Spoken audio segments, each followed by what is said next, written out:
In 1996, a 23-year-old former University of Maryland football player named Kevin Plank was selling moisture-wicking t-shirts out of the trunk of his car. He had maxed out 5 credit cards to manufacture his first inventory.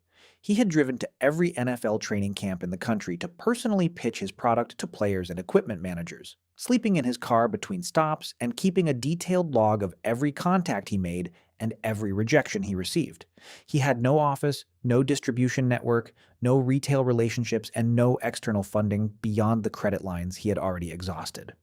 What he had was a product he had invented because he was personally frustrated by cotton t-shirts that became heavy and cold with sweat during practice, and a certainty about his own idea that never wavered regardless of how many people told him the market he was targeting was too small to build a real business around. By 2014, Under Armour was worth nearly $12 billion. Its stock had delivered a return of over 2,000% since its IPO in 2005, making it one of the best-performing consumer brand investments in the history of the American stock market. By 2023, the company's market capitalization had fallen below $5 billion. It was the subject of a Securities and Exchange Commission investigation into its revenue recognition practices. It was led by a CEO who was not its founder, after its founder had stepped down, returned, and was attempting a restructuring that the company's peak year ambitions had made necessary. And it was selling discounted products at Kohl's and Target and every other mass market retailer that Kevin Plank had once told interviewers, with visible conviction, the Under Armour brand would never touch. The trunk of the car to a 2,000% return to a government investigation and a clearance rack in just under 3 decades. The distance between those 3 points is the entire story of Under Armour.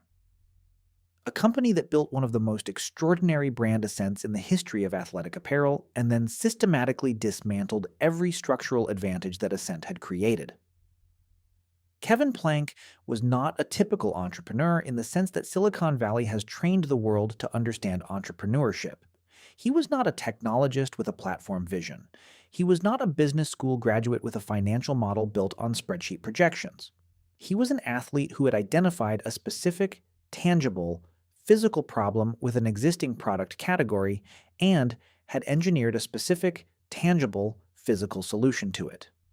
The moisture-wicking compression shirt that he developed using synthetic fabrics originally designed for women's underwear, fabrics that moved sweat away from the skin rather than absorbing it, solved a real problem for real athletes in a way that cotton, which had defined athletic apparel since the beginning of organized sport, genuinely could not.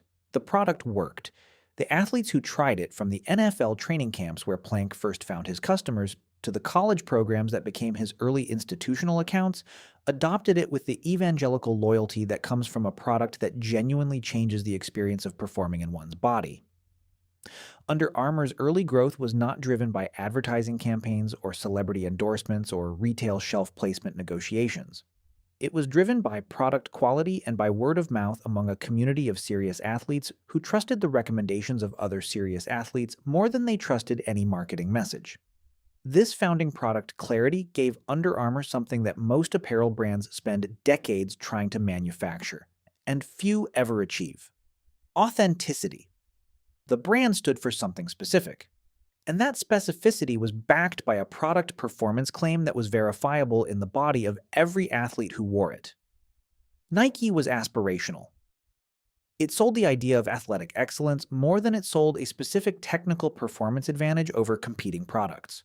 Under Armour was technical. It sold the advantage itself. The compression shirt, the moisture management, the temperature regulation across different athletic conditions.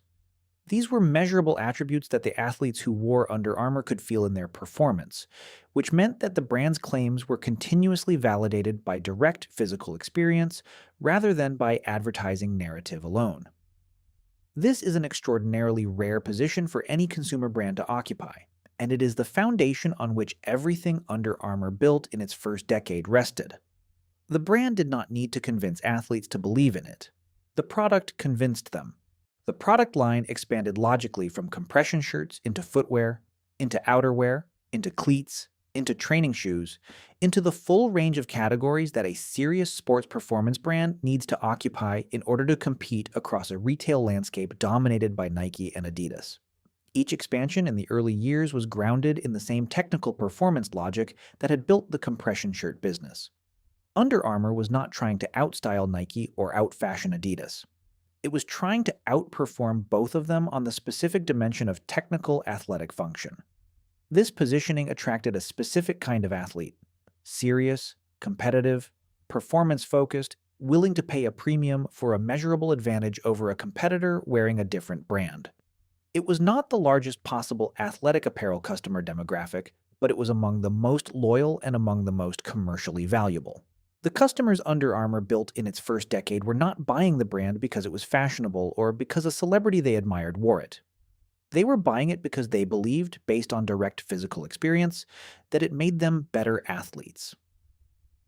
The IPO in November 2005 gave Under Armour access to public capital markets and gave Plank the currency to expand the business at a rate that organic cash flow alone could not have supported. The stock performed extraordinarily well in the years following the offering, validating the market's belief that Under Armour had identified a genuinely defensible position in the athletic apparel market and was executing against that opportunity with unusual clarity and discipline. By 2010, the company had crossed $1 billion in annual revenue. By 2013, it had become the second largest athletic apparel brand in the United States by market share, surpassing Adidas for the first time in the history of the American market. The position between Nike and Adidas in the American market was not a statistical artifact or a temporary competitive anomaly. It was a genuine commercial achievement built on a decade of consistent product quality, disciplined brand positioning, and the kind of customer loyalty that money cannot directly purchase, but that good products consistently delivered to a clearly defined customer can accumulate over time. At this moment, at the precise peak of what Under Armour had built through disciplined focus on a specific customer and a specific product value proposition, Kevin Plank made the decisions that would determine the next decade's trajectory. And the decisions he made were, in retrospect, the decisions of a founder who had become more interested in the story of what his company could become than in the operational reality of what it already was, and what it would take to sustain the position it had earned. The strategic pivot that Under Armour began executing around 2013 and 2014 was not a single catastrophic decision visible in isolation. It was an accumulation of decisions, each individually defensible when presented to a board in isolation, that collectively represented a fundamental misunderstanding of where Under Armour's competitive advantage actually resided, and a dangerous underestimation of how difficult it would be to replicate Nike's breadth without Nike's resources, Nike's decades of distribution relationships, or Nike's 40 years of brand equity across every athletic category and every consumer demographic on the planet. The footwear expansion was the first signal that Plank's ambitions had begun to outgrow the brand's structural capabilities. Under Armour had built its business in apparel, where it had genuine technical differentiation and where its expertise in compression fabric engineering and moisture management translated directly into a product advantage that athletes could feel and quantify. Footwear was a categorically different business with different manufacturing requirements, different supply chain relationships, different retail placement economics, and a different competitive dynamic. Nike and Adidas had spent decades building their footwear businesses.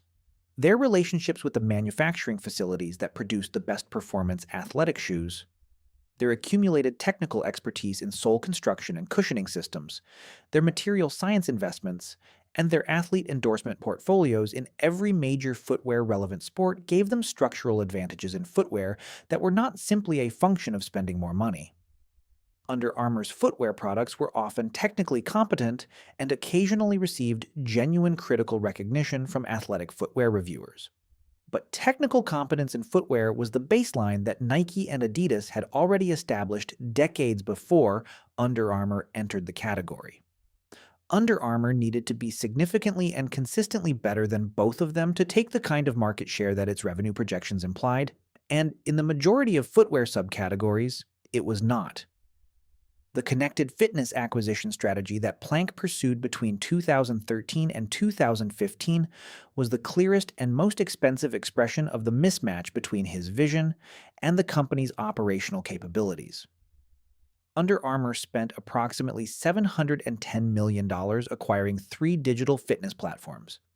MapMyFitness for $150 million in 2013, Endomondo for $85 million in 2015, and MyFitnessPal for $475 million in 2015, in a bet that fitness data would become a critical competitive asset in the athletic apparel market, and that the company with the largest connected fitness platform would have a structural advantage in designing, marketing, and distributing athletic products to an increasingly data-conscious consumer. The logic was not entirely without analytical merit in the abstract environment of 2014 and 2015, when wearable technology and connected fitness were genuinely emerging as consumer categories, and when the relationship between fitness data, consumer behavior, and product design was an open strategic question. The problem was that Under Armour was not a technology company. It did not have the engineering talent required to build and maintain competitive consumer software platforms. The product development culture needed to iterate on digital products at the speed the consumer technology market demands, or the data science capabilities to extract meaningful and commercially actionable competitive advantage from a fitness data platform. And the customers who used MyFitnessPal and MapMyFitness were not primarily Under Armour's customers. They were a broad consumer fitness audience that overlapped only partially with the serious performance athlete who formed Under Armour's core commercial base, and who justified the premium pricing that Under Armour's margins depended upon. The $710 million spent on connected fitness acquisitions was $710 million not spent on footwear manufacturing capabilities, on retail relationship development in the international markets where Under Armour needed to grow, or on the athlete endorsement investments in core sport categories that might have deepened Under Armour's performance credibility in the ways that its brand positioning actually required. The Stephen Curry signing in 2013, which Nike had passed on renewing at a modest annual fee due to a presentation error in a Nike pitch meeting in which the Nike representative called Curry by the wrong name and showed slides prepared for a different athlete, turned out to be one of the most commercially valuable endorsement contracts in the history of sports marketing. Curry's emergence as the greatest shooter in NBA history, a three-time champion, and a transcendent cultural figure coincided with the basketball shoe category's transformation into a phenomenon that extended well beyond basketball into streetwear, youth culture, and the broader consumer identity economy. Under Armour Curry shoes had genuine commercial success, and the Curry brand gave Under Armour the kind of authentic cultural relevance in basketball that it had never previously achieved through any prior endorsement relationship. The Curry signing was a genuine triumph of athlete evaluation and a remarkable piece of competitive fortune. What Under Armour did with that triumph was less impressive. The brand's attempt to translate the Curry basketball success into a broader basketball market position required the retail distribution density, the product depth across price points, and the cultural credibility in sneaker culture that Nike's Jordan brand had spent 30 years building through a combination of Michael Jordan's unparalleled competitive legacy, deliberate scarcity marketing, and continuous product innovation. Under Armour had an extraordinary individual asset in Stephen Curry. It did not build the broad basketball brand infrastructure, the collaborations, the limited releases, the collector community, the cultural conversation that would have been required to challenge Jordan Brand's dominance in any structural rather than episodic way. The distribution strategy was the most consequential and the most structurally irreversible of the decisions Under Armour made during its expansion phase. The original Under Armour distribution model had been deliberately built around sporting goods specialty retail, Dick's Sporting Goods, Academy Sports, Sports Authority, channels where the Under Armour customer, the serious performance athlete, actually shopped, and where the brand's technical performance story could be told by knowledgeable sales staff in a context that reinforced and was consistent with premium positioning. The choice to concentrate distribution in specialty channels was not simply a commercial preference. It was a brand management decision. It kept Under Armour's products in environments that communicated seriousness, performance, and athletic credibility. As Under Armour chased increasingly ambitious revenue growth targets during its expansion phase, it progressively opened distribution in mass-market retail channels, Kohl's, Target, Amazon third-party sellers that reached a broader consumer audience, but at a cost to the brand positioning that had made Under Armour's products worth paying a premium price for in the first place. The economics of mass market retail are incompatible with premium brand positioning. Mass market channels require lower price points to drive the unit volumes that make the channel economics work.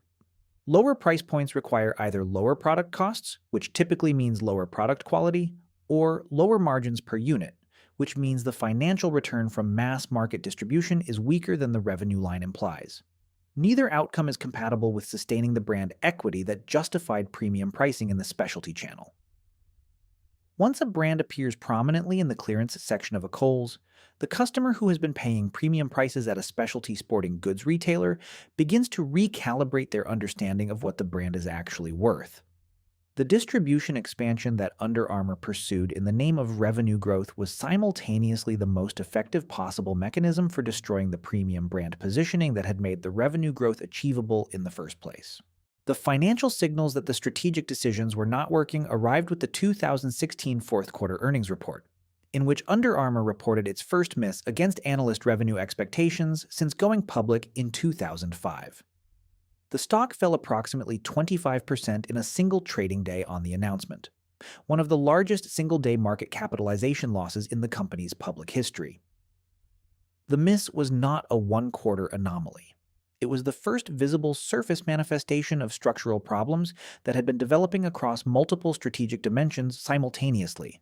A footwear business burning significant capital without building the durable market position to justify the investment, a connected fitness platform consuming executive attention and financial resources without generating the competitive advantage that its acquisition thesis had promised. A retail distribution strategy that was eroding brand equity faster than revenue expansion could compensate for the damage, and an international expansion that was absorbing capital at rates that the underlying business performance did not justify. Under Armour's operating income margin, which had been in the range of 11 to 12% during its strongest years, compressed steadily toward 5% and eventually below that threshold. The company's stock declined through 2017 and 2018 as consecutive quarters confirmed that the 2016 miss was not a temporary disruption, but a structural reset of expectations about Under Armour's long-term growth potential and its ability to sustain the trajectory that its peak valuation had priced in. The governance architecture that Plank had established at the IPO created a specific institutional vulnerability that shaped how the strategic errors accumulated without effective check. Under Armour's multi-class share structure gave Plank voting control of the company regardless of how the public market evaluated his performance and his decisions. A governance arrangement that is common in founder-led technology companies, but that is unusual in the consumer goods industry, and that creates a particular dynamic in that context. The board members who served during the expansion years did not have the voting authority to constrain the strategic decisions that the financial results were eventually going to indict, even if individual board members had the judgment and the information to recognize the risks in real time. And the culture that Plank had built around his own competitive personality and his own convictions about what Under Armour could become did not create the conditions for the kind of sustained, honest internal dissent that might have produced a meaningful strategic reassessment before the financial consequences became impossible to manage. The SEC investigation that began in 2019 and concluded in a $245 million settlement in 2021 introduced a legal dimension that compounded the strategic and operational failures the market had already been pricing into the stock for several years. The SEC alleged that Under Armour had engaged in a practice of channel stuffing, offering retailers financial incentives to accept inventory in a given quarter in excess of their actual near-term sales capacity, in order to pull forward revenue from future quarters into current periods and thereby meet or exceed the Wall Street analyst revenue expectations that the company's stated growth trajectory had established. Under Armour settled the matter without admitting or denying the allegations, paying the penalty and agreeing to certain remedial measures. The settlement was a financial event of manageable scale for a company of Under Armour's size. It was a reputational event of a different magnitude entirely.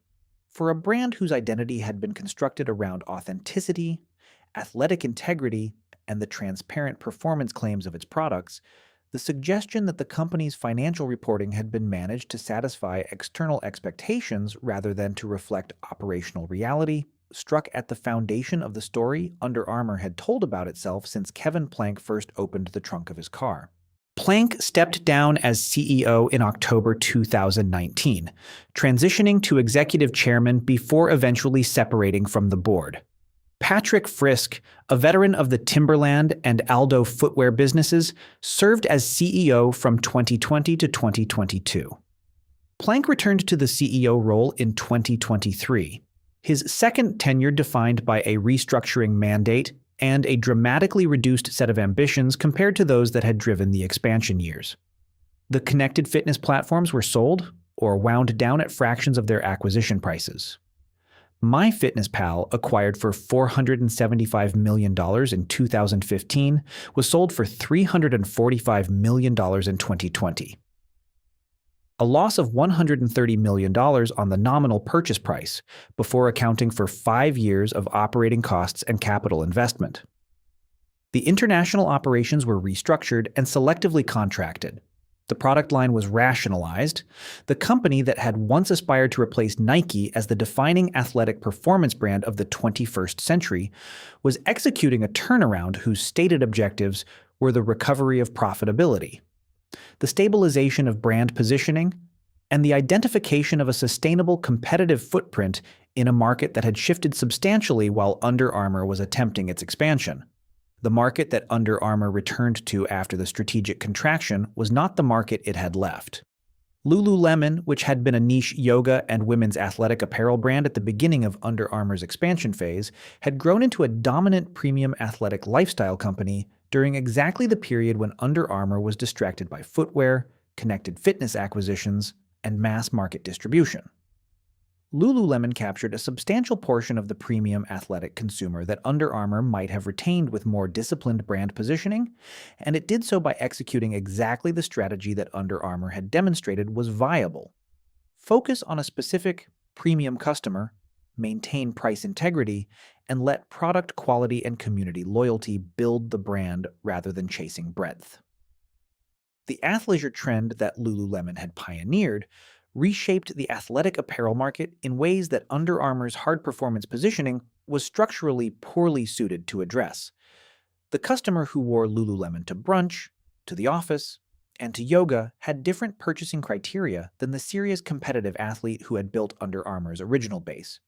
And Under Armour's attempt to serve both simultaneously had left it serving neither as well as a more focused competitor could. The story of Under Armour is a story that repeats with sufficient regularity in the history of premium consumer brands to constitute something approaching a structural law of brand management. Focused brands built on specific and defensible value propositions create premium positions in specific market segments. Those positions generate strong financial returns during the period in which the brand maintains its focus and its positioning clarity. When the financial returns attract the ambition to expand beyond the original positioning, to become everything to every athlete rather than something specific and irreplaceable to a defined customer, to challenge dominant competitors across their full breadth rather than defeating them within a defined competitive space, the expansion consistently destroys the very characteristics that made the premium position commercially valuable. The brand specificity that justified the premium price cannot survive being traded for mass market reach. The customer who valued the brand for what made it genuinely different cannot remain loyal to a brand that has decided to become essentially similar to the alternatives. And the financial results that follow the brand dilution confirm, in quarters of declining margins and years of restructuring charges, that the specificity was never a limitation on the brand's potential. It was the potential itself. Kevin Plank built something genuinely extraordinary in Under Armour's first decade of operation. The 2,000% return on the 2005 IPO price was not a market accident or a valuation anomaly driven by speculative excess. It reflected a real competitive position built through real product quality, real customer loyalty, and real brand discipline in a real market segment that Under Armour had earned through a decade of consistent execution. The subsequent destruction of that position was not the result of unforeseeable competitive disruption or market forces that no management team could have anticipated or navigated. It was the result of a sequence of strategic decisions that prioritized the scale of ambition over the discipline of focus, that confused the desire to be Nike with the operational and cultural capability to challenge Nike across Nike's full competitive breadth, and that systematically traded the authentic specificity that had built the brand's premium position for the mass market generality that commoditized it. The trunk of the car contained something specific, genuinely valuable, genuinely different, and genuinely worth protecting. The clearance rack at Kohl's is what happens when you forget why the trunk of the car worked in the first place. If you want to understand which companies today are making the same exchange, trading the brand specificity and customer focus that built their premium position for the revenue scale and market breadth that will ultimately destroy it, that is exactly what I cover in my newsletter.